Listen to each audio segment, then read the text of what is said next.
Good afternoon mga boss. Today meron tayong installation ng Kion Sondra low beam tsaka high beam H11 HB3. Parehas pong 19,200 lumens. Ito yung specification niya. Baliktad. Yan.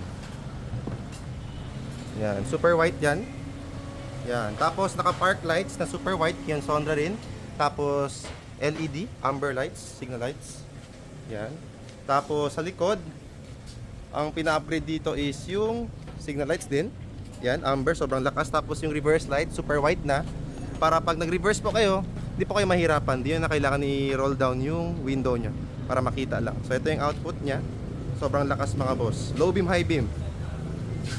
Toyota Vios. Top of the line lahat to mga boss. Yung pinakabit ni bossing dito. So yun lang mga boss. For more info, visit our shop. Ito po yung list of services natin. Yan. Tag, Keonice, AAA. So yun lang mga boss. Peace!